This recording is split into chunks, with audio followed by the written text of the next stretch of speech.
Bonjour à toutes et à tous. Nous continuons avec la vie et les enseignements de Rabbi Nachman de Breslev et aujourd'hui je me propose de partager avec vous l'enseignement numéro 124 du Likutei Moharan qui est basé sur une interrogation des sages sur que signifie l'appellation du psaume qui commence par Shir Mizmor Lamnatseach, chant de joie, Mizmor louange, Lamnatseach au chef d'orchestre, au chef des chantres. Et les sages nous disent, en reprenant les mots du verset, Zamrou lemi shemenatzrin oto vesameach. Faites des louanges à celui qui a été vaincu et qui est heureux d'avoir été vaincu.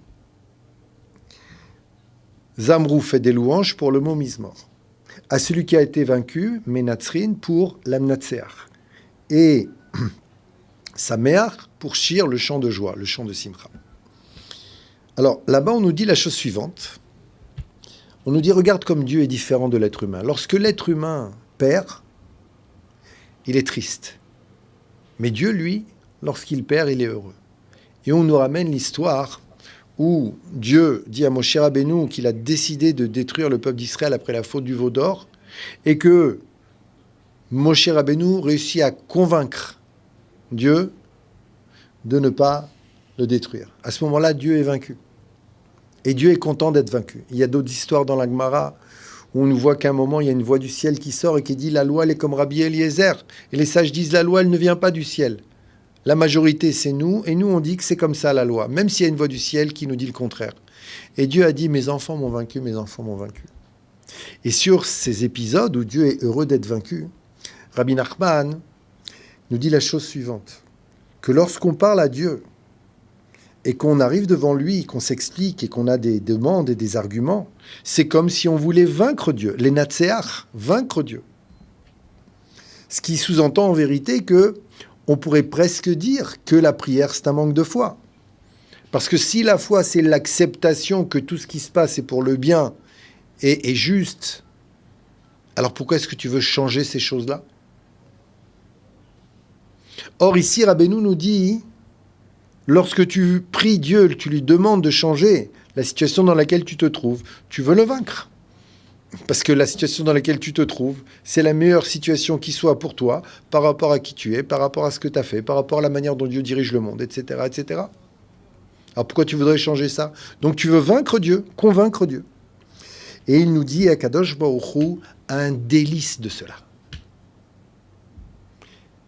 Akadosh Baruch Hu aime quand il voit ses enfants venir vers lui et essayer de le vaincre. Pourquoi ? Qu'est-ce qui se cache derrière ça ? Il se cache simplement qu'il y a dans cette démarche de l'enfant une foi qui est que Akadosh Baruch Hu m'aime assez pour changer les choses pour moi. Une proximité de Dieu à laquelle Akadosh Baruch Hu lui-même aspire. Mais maintenant, nous dit le texte, mais ce n'est pas possible de changer la volonté de Dieu puisque ce qui se passe, c'est la meilleure chose qui puisse se passer. Si ce n'est que Akadosh Baruch Hu a un délice d'être vaincu, et donc qu'est-ce qu'il fait ? Nous dit Rabbeinu, Akadosh Baruch Hu envoie lui-même les paroles et les arguments à celui qui prie pour pouvoir être vaincu.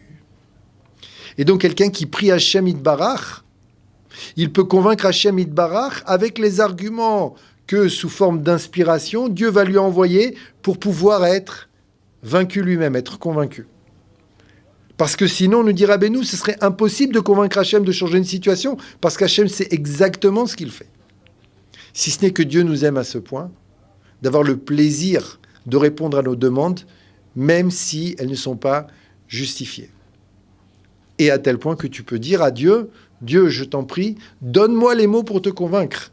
Et c'est ce qui s'est passé avec Moshe Rabbeinu, qui réussit à convaincre Dieu de ne pas détruire le peuple d'Israël, ce qui devait arriver au peuple d'Israël après cette faute extraordinairement grave du veau d'or. Et Dieu, parce qu'il veut être vaincu, parce que Dieu ne désire pas du tout de notre destruction, parce que Dieu désire notre bonheur, il est prêt à changer les lois de la nature, à changer le monde pour cela. Dieu a envoyé à Moshe Rabbeinu les arguments pour que Moshe Rabbeinu lui-même puisse le convaincre, parce que comment un homme, un être humain aussi grand soit-il, pourrait-il avoir raison devant Dieu? Et Rabbeinu nous explique que ça nous concerne à nous aussi. Il ne suffit pas d'être Moshe Rabbeinu. Il ne faut pas être Moshe Rabbeinu pour ça.